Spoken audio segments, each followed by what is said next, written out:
하나님께서 저에게 주시는 말씀은 출애굽기 7장 말씀입니다.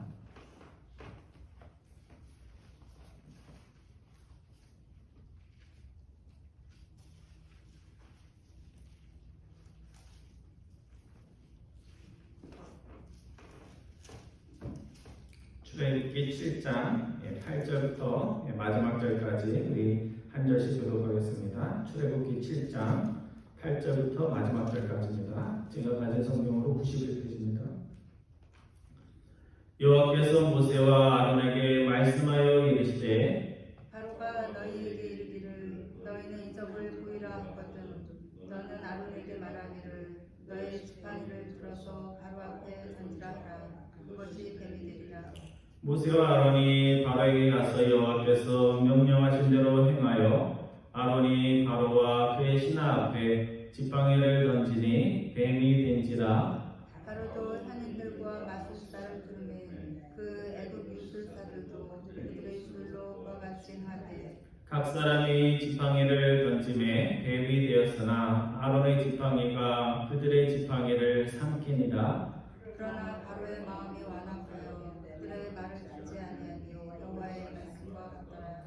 여호와께서 모세에게 이르시되 바로의 마음이 완강하여 백성 보내기를 거절하는도다. 아침에 너는 바로에게로 가라. 보라 그가 물 있는 곳에서 나오리니 너는 나의 강가에 서서 그를 맞으면 그 뱀 되었던 지팡이를 손에 잡고 그에게 이르기를 히브리 사람의 하나님 여호와께서 나를 왕에게 보내어 이르시되 내 백성을 보내라. 그러면 그들이 강야에서 나를 섬길 것이라 하였으나 이제까지 내가 듣지 아니하도다. 여호와가 이같이 이르노니 네가 이로 말미암아 나를 여호와인 줄 알리라. 볼지어다 내가 내 손의 지팡이로 나일강을 치면 그것이 피로 변하고 나일강의 고기가 죽고 그 물에서는 악취가 나리니 애국 사람들이 그 강물 마시기를 싫어하리라 하라. 여호와께서 또 모세에게 이르시되 아론에게 명령하기를 내 지팡이를 잡고 내 팔을 외국의 물들과 강들과 운하와 물가 모든 호수에 내밀게 하라. 그것들이 피가 되리니 애굽 온 땅과 나무 그릇과 불그릇 안에 모든 피가 있으리라. 모세와 아론이 여호와께서 명령하신 대로 행하여 바로와 그의 신하의 목전에서 지팡이를 들어 나일강을 치니 그 물이 다 피로 변하고 나일강에 고기가 죽고 그 물에서는 악취가 나니 애굽 사람들이 나일강 물을 마시지 못하게 하며 애굽 온 땅에는 피가 있으나 애굽 요술사들도 자기들의 요술로 그와 같이 행함으로 바로의 마음이 완악하여 그들의 말을 듣지 아니하니 여호와의 말씀과 같더라. 바로가 돌이켜 궁으로 들어가고 그 일에 관심을 가지지도 아니하였고 애굽 사람들은 나일 강물을 마실 수 없으므로 나일 강가를 두루 파서 마실 물을 구하였더라. 여호와께서 나일 강을 치신 후 이래가 지나니라. 아멘. 예전에 그 아틀란타 근처에 있는 스토 마운틴을 겨울에 간 적이 있습니다. 그래서 겨울만 되면 이제 예전에는 뭐 그런 게 없었는데요. 이렇게 기념품도 팔고 그러면서 또 스토 마운틴 들어갈 때 입장료를 내고 또 거기 무슨 특별한 것들 만들어 놓고 거기 또 들어갈 때 놀이동산 비슷하게 해놓고 들어가서 돈을 내고 또 볼 수 있게 그렇게 했습니다. 거기에 들어가면 크리스마스 때 유리를 가지고 장식품을 만드는 그 국민이 그런 세세한 과정을 이렇게 실제로 이렇게 보여줍니다. 그래서 여러분이 잘 아는 것처럼 유리를 공인이 만들고 싶은 대로 이렇게 모양을 만들기 위해서는 불 속에 이렇게 집어넣어요. 너무 녹으면 안 되니까 말랑말랑해지면 또 다시 꺼내가지고 이렇게 모양을 만들고 그리고 또 바로 또 불 밖으로 나오면 이게 또 딱딱해져요. 다시 넣고.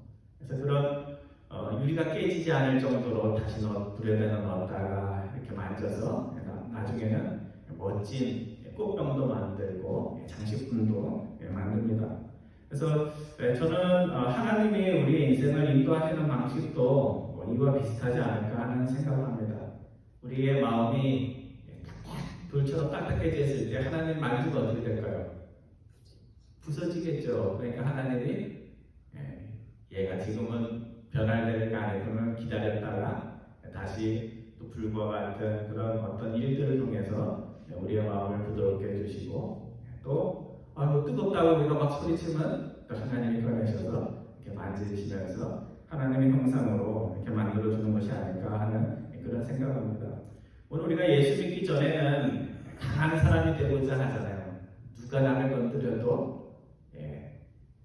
건드릴 수 없는 사람이 되고 싶어 하지만 사실 깊이 생각을 해보면 어떤 사람이 신앙적으로 건강한 사람일까? 그것은 하나님이 만져주실 때 그것에 반응하면서 하나님이 원하시는 방향으로 모양이 바뀔 수 있는 사람. 그러니까 딱딱한 사람이 아니고 마음의 속사람이 부드러운 사람이 신앙적으로 건강하다고 할 수 있습니다. 오늘 본문 출애굽기 7장 말씀은 하나님이 모세를 통해서 바로 앞에서 두 가지 기적을 베푸는데요.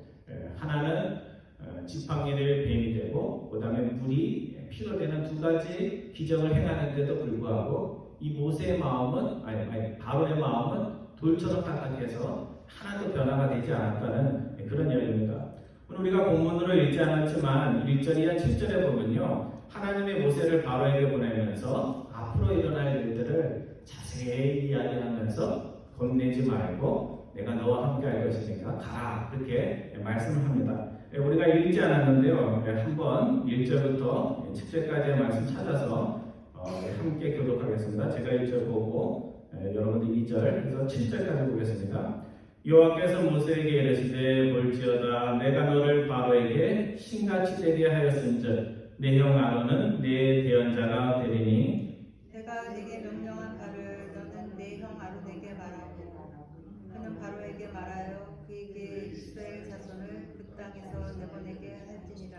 내가 바로의 마음을 완악하게 하고 내 표징과 내 이적을 애굽 땅에서 많이 행할 것이나 바로가 너희의 말을 듣지 아니할 터인즉 내가 내 손을 애굽에 뻗쳐 여러 큰 심판을 내리고 내 군대 내 백성 이스라엘 자손을 그 땅에서 인도하여 낼지라. 내가 내 손을 애굽 위에 펴서 이스라엘 자손을 그 땅에서 인도하여 낼 때에야 애굽 사람들이 나를 여호와인 줄 알리라 하시매 모세와 아론이 여호와께서 자기들에게 명령하신 대로 행하였더라. 7절 말씀 같이 봅니다. 그들이 바로에게 말할 때 모세는 80세였고 아론은 83세였더라. 하나님이 1절에서 모세를 바로에게 보내면서 너는 바로에게 어떤 존재가 된다고요? 신과 같은 존재가 될 거다 이렇게 말씀합니다. 사실 모세는 한때 의욕이 넘치고 혈기가 넘치던 때가 있었습니다. 그래서 애굽의 왕자요 자신의 삶이 편안한 가운데서도 민족의 아픔을 아파하는 그 동족에 대한 그런 애국심이 있었던 그런 청년이었습니다. 그래서 우리도 청년 때 돌아보면 뭘 해도 될 수 있다고 생각을 하고 천하가 다 나의 것인 것처럼 자신감이 넘치던 때가 있었는데 아마 모세도 그랬을 것입니다. 하지만 모세가 바로 앞에 오기 바로 전에는 시골 양치기요 장인집에서 처가살이하는 그런 인생이었습니다. 그러니까 자신과 바로를 비교를 하면 비교가 돼요, 안 돼요? 비교가 안 되죠. 저 시골 작은 나라에서 양치는 사람하고 지금 현재로 얘기하면 미국의 대통령 그 화이트하우스에 가라는 얘기랑 똑같은 거잖아요. 그러니까 기가 죽일 수밖에 없어요. 그런데 하나님은 뭐라고 얘기하냐면 그가 너에게 신이 되는 것이 아니고 너가 그의 눈 앞에서 신처럼 될 것이다 이렇게 말씀합니다. 오늘 하나님의 백성들은 세상의 지위와 직분과 상관없이 하나님이 함께하면 또 하나님의 귀한 사역 가운데 감당을 하면 뭐처럼 된다고요? 하나님처럼 큰 존재가 된다는 것을 말씀을 해주고 있는 것입니다. 하나님의 지혜로 살고 하나님의 인도하심을 따라 살고 하나님의 진리를 행하는 인생, 그 인생보다 더 큰 인생이 어디에 있겠습니까? 하지만 하나님 없이 사는 인생, 세상적으로는 본인이 크다고 생각하고 아무리 성공을 해도 자신의 생각이 아무리 대단해도 그런 사람들은 하나님 앞에서 바로처럼 계속해서 하나님 앞에서 낮아지는 초라한 인생이 될 수밖에 없다는 사실입니다. 하나님께서 본문 3절 이하에서 너는 나 때문에 하나님처럼 크지만 바로의 눈앞에서 모세는 어떻게 보이는 거예요? 자신보다 한참 밑에 사람으로 보이기 때문에 바로가 앞으로 어떻게 너에게 대할 것인지에 대해서 언급을 하고 있습니다. 마음은 완악하게 돌처럼 단단해져서 그가 하나님의 표징과 이적을 보고도 너희가 하는 말에 귀를 하나도 기울이지 않을 것이라는 것을 예고를 하고 있습니다.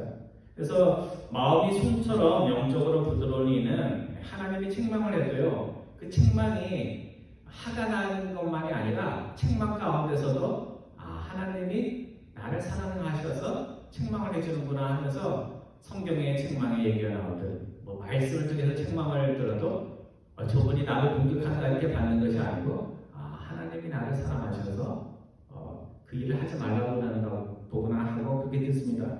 하지만 바로처럼 우리의 마음이 돌처럼 딱딱해 있으면 하나님이 우리 앞에서 어떤 좋은 일들을 행하고 기적을 행하여도 그 마음이 선한 곳으로 돌아가지 않습니다. 그래서 보통 신앙인들이 신앙이 어떤 사람들도 병이나 사업의 실패 등등을 겪으면 하나님을 만나고 변화한다고 하는데 다 그런가요? 다 그렇지 않아요. 예, 참 이상하죠. 어려운 일 만난다고 해가지고 다 하나님께 나와서 기도하고 또 자신의 죄를 돌아보고 회개하고 그러면서 더 좋은 신앙인이 되는 것은 아닙니다. 그런 사람들이 분명히 있지만 다 그런 것은 아닙니다. 이런 일들을 통해서 내 믿음이 조금이라도 과거에 나아졌다면 그것은 내가 잘나서가 아니고 사실은 하나님께서 은혜를 베푸셔서 하나님이 하는 일들이 나에게 선한 것이 되게 하신 것입니다. 여러분 아프다고 다 하나님께 나가서 기도하나요? 믿음 없는 사람은 아프면 어떻게 해요? 예, 어디 병원을 가야지 내 병을 고치는지 어떤 의사가 유명한지 그런 거 서치하느라고 바쁩니다. 오늘 우리가 하나님이 우리의 삶의 기적을 보여주실 때 그 기적을 보고 더 나은 믿음의 단계로 나아갈 수 있는 그런 사람들 다 되기를 원합니다. 오늘 본문 8절 이하 13절의 말씀은 모세와 아론이 첫 번째 하나님의 재앙을 예고하기 전에 바로 앞에 가서 아론의 지팡이를 던져서 뱀이 되게 한 사건입니다.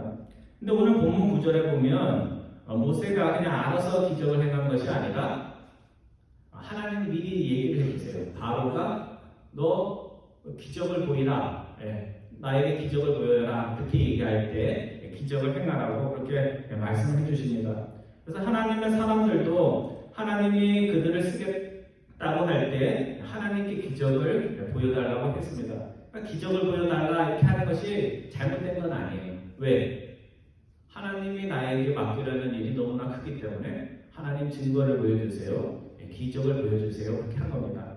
근데 이 바로의 그 요청과 다른 것이 있어요. 그건 뭐냐면 하나님의 일을 하기 원하니까 증거를 보여달라 이렇게 한 겁니다. 근데 바로는 어떤 마음으로 기적을 보여달라고 했을까요? 내가 기적을 보고 내가 너를 믿겠다. 너가 믿는 하나님을 믿겠다 하는 마음으로 기적을 보여달라고 한 것이 아니고 너가 어디까지 기적을 행하는지 내가 보면서 대처를 하겠다 하는 그런 마음으로 이야기를 한 것입니다.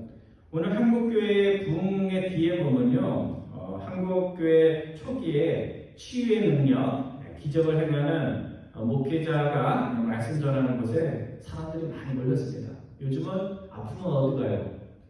병원 가죠. 근데 옛날에는 믿음이 좋아서 그런 건지 병원에 잘 못 고쳐서 그런지 못 고치는 병들이 참 많았어요. 그래서 저도 어머니 따라서 기도원 갈 때 같이 가가지고 막 소리 지르면서 기도하는 거 많이 목도했던 것이 기억이 나는데요. 그래서 말씀 들으려 몰리는 것보다 병원에서 고치지 못한 병, 기도해서 고치겠다는 사람들이 참 많았습니다. 하지만 기적을 보아야만 하나님을 믿고 세상에 복이 있어야만 믿는다면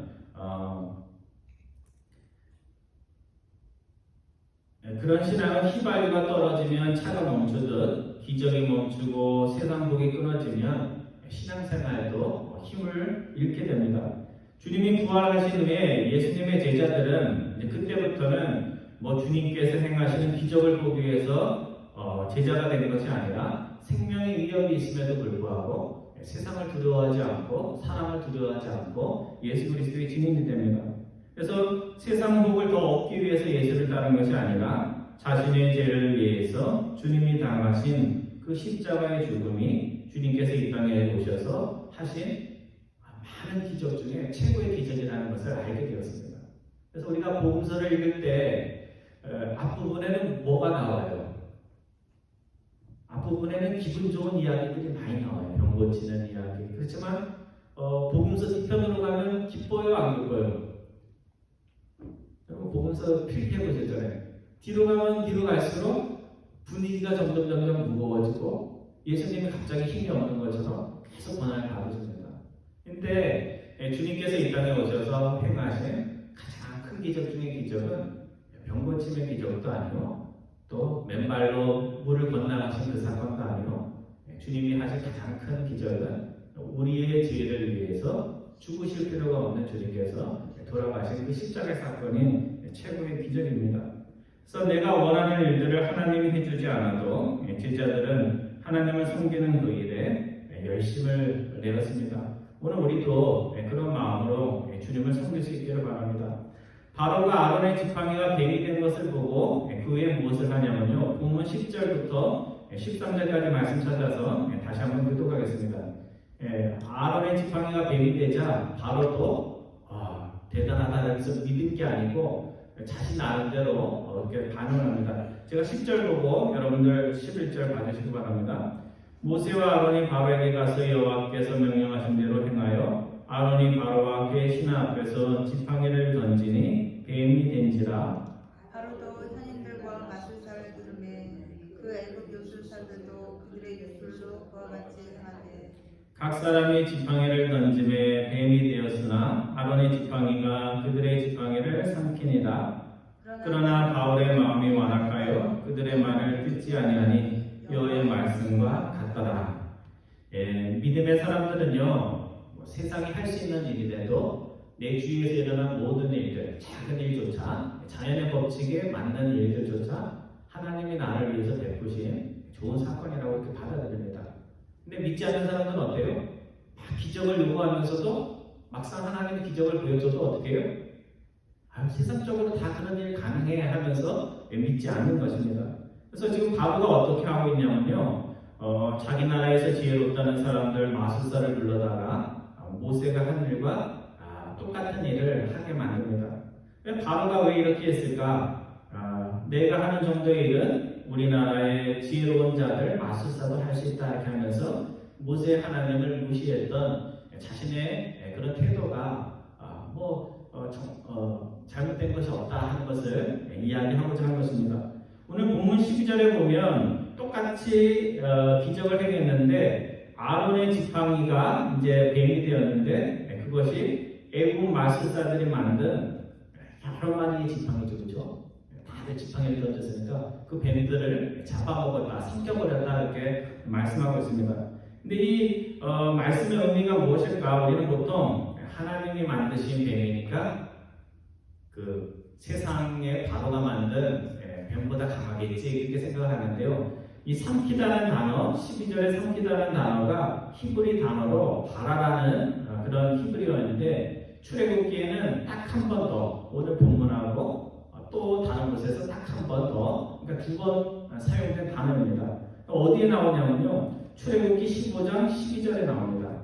그래서 홍해에서 이스라엘 쫓던 애굽인들이 홍해 강물에 죽은 후에 모세가 하나님의 위대하신 구원의 그 사건을 찬양할 때 삼키다라는 표현을 씁니다. 본문 좀 찾아서 한번 읽어보겠습니다. 출애굽기 15장 11절과 12절 말씀인데요. 제가 11절 읽고 여러분들이 12절 말씀 읽어주시기 바랍니다. 출애굽기 15장 11절과 12절입니다. 제가 11절 봅니다. 여호와여 신중에 주의 같은 자가 누구니까 주와 같이 거룩함으로 영광스러우며 찬송할 만한 위엄이 있으며 기이한 일을 행하는 자가 누구니까 주께서 오른손을 주신즉 땅이 그들을 삼켰나이다. 여러분 뱀이 뱀 삼키는 거 끔찍하긴 하지만 뭐 생명의 위협을 느끼나요? 뱀들끼리 잡아먹는데 그것이 무슨 뭐 큰 의미가 되겠어요. 하지만 지금 출애굽기 15장에 나오는 삼킨다는 건 뭐가 누구를 삼킨 거예요? 땅이 삼킨 거예요? 애굽 사람들이 아니 이스라엘 사람들이 홍해를 건너는데 누가 쫓아와요? 애굽 군대가 쫓아와가지고 바로의 그 최고의 군대가 그 홍해물에 삼킴을 받습니다. 그래서 이 하나님께서 오늘 말씀하신 그 삼켰다라는 말은 출애굽기 14장에 나오는 홍해 사건을 예고하신 그런 말씀이라고 할 수 있습니다. 너희 지팡이로 만든 뱀이 바로의 사람들의 뱀을 삼켰듯이 내가 자유케 하고자 하는 백성의 앞길을 막는 바로와 그들의 군대가 홍해 깊은 물에 삼킴을 받을 것이라는 것을 하나님께서 경고하신 것입니다. 그냥 뱀들끼리 놀다가 싸우고 삼키는 그런 사건이 아니라 바로야 너가 앞으로 내 말을 계속해서 듣지 않으면 그 뱀이 뱀을 삼키는 것처럼 너는 홍해물에 삼킴을 당할 것이라는 것을 경고를 하신 것입니다. 근데 모세의 뱀이 자신들의 신하가 만든 뱀을 삼키는데도 불구하고 바로의 마음은 어때요? 바로의 마음은 여전히 돌처럼 단단하고 완악하고 미동도 하지 않습니다. 여러분 자신이 신과 비슷하다, 뭐 신은 아니더라도 신과 같은 행복과 엄청난 경제에 오르렀다 하면 그 마음이 교만한 거예요. 그래서 바벨탑을 쌓은 사람들의 마음이 건물을 세우면 얼마나 높게 세웠겠어요 옛날에. 그렇죠? 현대랑 비교하면 몇 층이나 쌓았겠어요? 한 50층은 쌓았을까요? 그것도 안 되는데도 뭐라고 생각해요? 우리가 하나님이 계신 그 하늘까지 닿았다 그렇게 이야기를 한 겁니다. 그러니까 우리가 이 땅에서 가지는 재산, 명예, 능력, 뭐 도덕적인 완성 이런 것들이 대단하다고 해도 하나님과 비교가 되나요? 안 되는데도 불구하고 우리 속에 교만의 마음이 찾아오면 그런 생각들을 한다는 것입니다. 본문 14절부터 본문 24절까지의 말씀은 이제 하나님께서 모세를 시켜서 앞으로 일어날 10가지 재앙 중에서 첫 번째 재앙을 하게 하신 사건입니다. 먼저 하나님께서 모세에게 지시를 합니다. 아침이 되면 바로가 아마 산책이겠죠. 산책 삼아 나일 강으로 나올 것인데 그때 나일 강가에 서 있는 바로에게 가서 지금까지 이야기를 하면서 기적을 베풀라 그렇게 말씀을 합니다.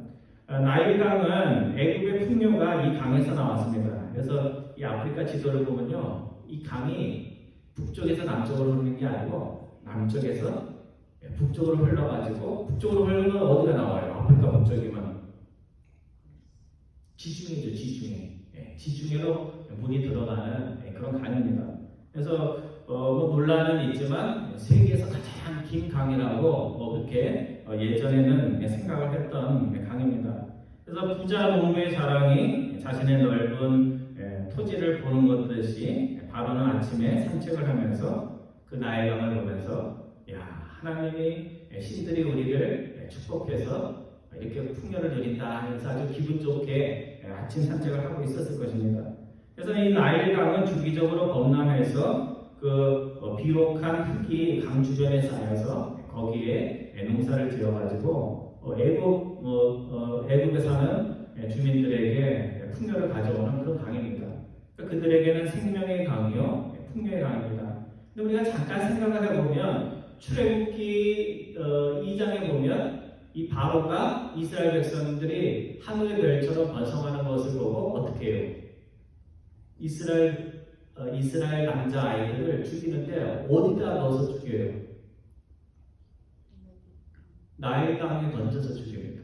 그러니까 이 지배자인 애국 사람들에게 나일 강은 생명과 풍요의 강이지만 이스라엘 사람들이 나일 강을 보면 뭐가 생각이 나겠어요?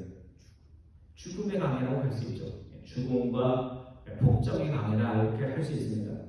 그래서 얼마 전인가 뉴스에 봤더니요, 저는 못 가봤는데 이 템파 에어리에 있는 그 카오니의 해변 인근에 적조가 일어나서 셀 수 없이 많은 고기가 폐사했다는 소식을 제가 접했습니다. 근데 이 템파베이에는 한 번만 그런 것이 아니라 과거에 2017년부터 2019년까지 적조가 일어나서 수많은 고기가 폐사를 했는데요. 이 폐사 고기들이 죽으면 둥둥 떠오르잖아요, 그렇죠? 물에서 썩기 때문에 가만 내버두면 그 냄새나 그 가스가 생겨가지고 그냥 둘 수가 없습니다. 그걸 일일이 이렇게 이제 정화를 해야 되는데요. 그 정화하는데 2017년부터 2019년까지 2년에 걸쳐서 700만 달러 이상을 썼다고 합니다. 적조가 일어나가지고 700만 달러를 쓴 거고요. 그 당시 메리지와 소각장에 폐기 처분한 해양생물, 물고기, 거기 바다에서 사는 모든 생물들, 그것을 소각한 양이 1,800톤이었다고 합니다. 1,800톤을 소각을 했다고 합니다. 여러분, 물에 적조가 일어나도 빨개지는 건 아니잖아요, 그렇죠? 이 정도 때 물이 피로 바뀌었다면 어떻게 될까요? 물고기들이 살 수가 있나요? 생명체들은 다 죽고 죽으면 썩은 냄새가 나고 그것을 가지고 농사도 지을 수 없고 마실 수도 없게 되는 것입니다. 그래서 본문 21절에 보면 나일강의 고기가 죽고 그 물에서 악취가 나서 애국 사람들이 나일 강물을 마시지 못했다, 이렇게 기록을 하고 있습니다. 이쯤 되면 바로가 자신을 위해서가 아니라 백성들을 위해서 다가온 위험의 심각성을 깨닫고 뭐라도 해야 되는데 또 하나님 앞에서 두 손 두 발을 들어야 되는데 바로의 마음이 얼마나 완고한지 그런 일이 있는데도 끄떡하지가 않습니다. 그래서 오늘 본문 22절과 23절에 무엇이라 기록이 되어 있는지 본문 22절과 23절을 찾아보겠습니다. 제가 22절 읽고 여러분이 23절 말씀 읽어주시기 바랍니다. 애굽 요술사들도 자기들의 요술로 그와 같이 행함으로 바로의 마음이 완악하여 그들의 말을 듣지 아니하니 여호와의 말씀과 같더라. 바로가 돌이켜 궁으로 들어가고 그 일에 관심을 갖지도 아니하였고. 애굽 요술사들도 똑같이 했다는 거는요, 애굽에 있는 모든 물을 피로 만들었다는 게 아니라 물 떠다가 조금 피로 만드는 그런 마술을 하는 걸 보고 또 바로가 마음이 완악해져서 어디로 갔대요? 자기 궁 집으로 가가지고 아무 일도 일어나지 않은 것처럼, 일이 일어났는데도 불구하고 아무 일이 일어나지 않은 것처럼 그렇게 했다는 것입니다. 여러분, 하나님 앞에서 건강한 신앙의 마음은 하나님 앞에서 편안한 마음이 아니라 사실은 오래 믿었어도 하나님을 생각하면 두렵고 떨리는 마음이 신앙적으로는 건강한 마음입니다. 그래서 사도 바울은 누구보다 구원의 기쁨, 확신에 대해서 말했지만 빌립보서 4장 12절에 보면 나의 사랑하는 자들아 너희가 나 있을 때뿐 아니라 더욱 지금 나 없을 때에도 항상 복종하여 두렵고 떨림으로 너희 구원을 이루라, 이렇게 말씀합니다. 그러니까 하나님이 구원을 이미 주셨고 완성된 구원을 주셨지만 그 구원을 사는 마음의 태도는 뭐라는 거예요? 두렵고 떨리는 마음으로 하나님이 주신 그 구원이 온전한 의미로 그게 표현될 수 있도록 하라 하는 그런 말씀을 하는 것입니다. 여러분, 아버지 없다고 어머니 없다고 아이들이 TV 앞에서 TV만 보지 말고 아버지 없는 가운데서도 두렵고 떨림으로 책상에 앉아서 공부할 줄도 알아야 된다 하는 이야기를 사도 바울이 했다고 할 수 있습니다. 여러분, 건강한 신앙인은 긴장감을 가지고 하나님께 예배드리고 또 하나님을 두려워하는 마음으로 선한 일을 하고 또 하나님을 두려워하는 마음으로 요셉처럼 세상에 유혹이 있을 때 사람들이 보든 안 보든 하나님 두려워하는 마음으로 세상의 유혹을 이기는 사람입니다. 여러분, 기차가 막 빠른 속도로 다가오는데 나는 기차 안 무서워 하면서 나는 기차 안 볼래 하면서 시선을 돌리고 기차의 존재를 무시하면 기차가 사라집니까? 사라지면 안 사라져요? 안 사라지죠. 내 눈에서 안 보이니까 무섭지는 않을지 몰라도 조금 있으면 어떻게 돼요? 기차가 와가지고 죽습니다. 그러니까 하나님은 우리가 무시한다고 해서 무시가 되거나 외면한다고 해서 외면이 될 수 없는 분이라는 것을 오늘 우리가 기억을 해야 됩니다. 그래서 우리가 하나님을 무시하고 외면하면 할수록 내가 대단한 사람이 되는 것이 아니라 결국은 하나님의 더 큰 엄중한 심판이 나를 위해서 기다리고 있다는 것을 우리가 잊지 말아야 하겠습니다. 어제 한국 뉴스를 보았더니 노태우 전 대통령이 89세의 나이로 별세했다는 소식을 들었습니다. 그래서 뉴스를 보니 2002년도부터 이제 아픈 곳이 있어서 투병 생활을 했으니까 올해가 2021년도니까 19년 동안 병치를 하시다가 세상을 떠난 것입니다. 근데 노태우 전 대통령에 대한 평가는 두 가지입니다. 첫 번째, 12.12 쿠데타와 5.18 강조회교에서 사람들을 죽인 주역이라는 겁니다. 첫 번째 그 책임자가 전두환 대통령이고 전 대통령이고 두 번째 이인자가 노태우 대통령이었습니다. 그러니까 그 후에 어떤 일을 했든 이것이 그 인생의 가오가 되고요. 두 번째는 잘한 건데 직선제 선거로 집권을 해서 선거를 통해 선출된 후에 후임자에게 선거로 정권을 이양한 첫 번째 사례로 긍정적 역할을 했다고 그렇게 평가를 합니다. 이승만 대통령도 마지막에 물러날 때 문제가 있었고 전두환 대통령도 처음에 대통령이 될 때 안 좋은 방법으로 대통령이 됐는데 노태우 대통령은 선거로 뽑혔다가 또 군인이 아니고 일반인에게 대통령을 물려준 그런 가도기적인 긍정적 역할을 했다고 합니다.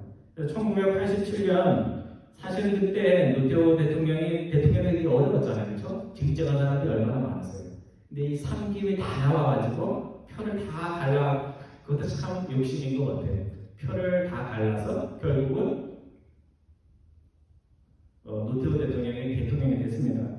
근데 사람들이 세상을 떠날 때 하는 말이 비슷한 것 같아요. 나름대로 최선의 노력을 다했지만 그럼에도 부족한 점 및 저의 가오들에 대해 깊은 용서를 바랍니다. 이렇게 이야기를 합니다. 사람들이 교회를 떠날 때도 비슷한 얘기를 해요. 그렇죠? 내가 최선을 다해서 교회를 위해서 봉사했지만 나의 허물과 가오에 대해서 용서해달라 이런 말을 하고 보통 사람들이 떠납니다. 근데 여러분 죽으면서 자신의 가오에 대해서 용서를 비는 것 착한 마음이에요? 아니에요? 착한 거죠. 근데 우리가 곰곰이 생각할 필요가 있어요.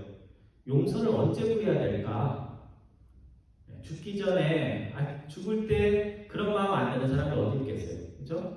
이제 더 이상 뭘 할 수 없는데 그러니까 죽으면서는 다 이런 말 할 수 있어요. 그러니까 이것보다 더 한 단계 나가기 위해서는 죽을 때가 아니고 조금이라도 건강할 때 또 내가 세상에서 잘 나갈 때 힘이 있을 때 그때 뭐 강주의 사람들이든 또 본인이 했던 일에 대해서 백성들에게 사람들에게 이야기했으면 더 좋았겠다 하는 그런 생각을 합니다. 왜 우리가 죽기 전이 아니라 언제 죽을지 모르는 지금 내가 생을 마칠 그날을 생각하며 살아야 할까요?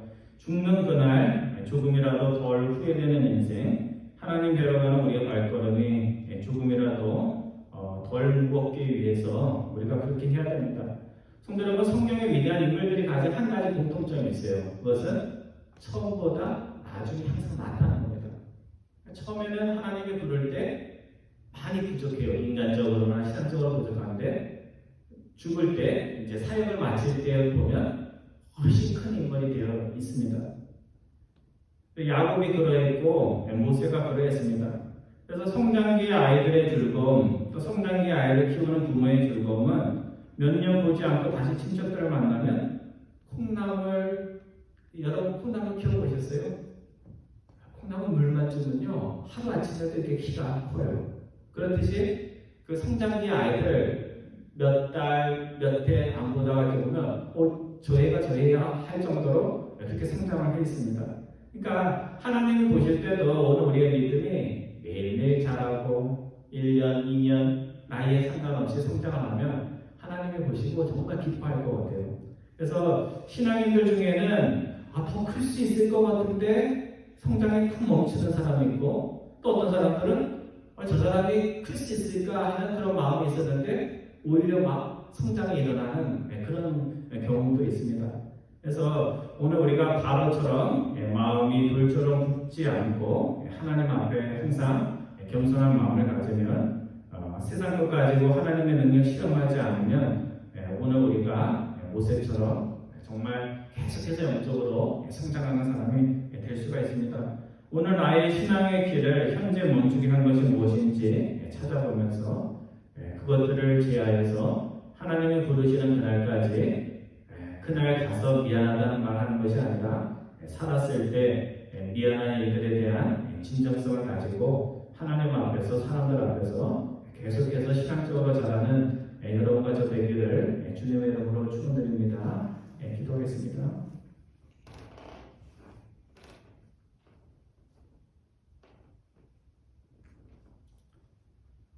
사랑의 하나님, 신앙의 성장을 위해서 저희들이 더 많은 설교를 듣고 또 더 많은 선행을 해야 하는 것이 아니라 오늘 하나님께서 저희들을 만지시려고 할 때 바로처럼 돌과 같은 딱딱한 마음이 아니라 항상 어린아이의 마음처럼 하나님이 만지실 때 변화되고자 하는 그런 변화될 수 있는 마음들을 허락하여 주옵소서. 저희들이 인생의 마지막 때에 과거를 돌아보며 어찌할 바를 몰라 미안하다고 고백하는 것이 아니라 오늘 저희들이 주님이 부르실 그날을 미리 생각하며 항상 하나님 앞에 변화받을 수 있는 그런 마음으로 날마다 믿음의 성장을 이루는 저희들 될 수 있도록 인도하여 주옵소서. 감사드리고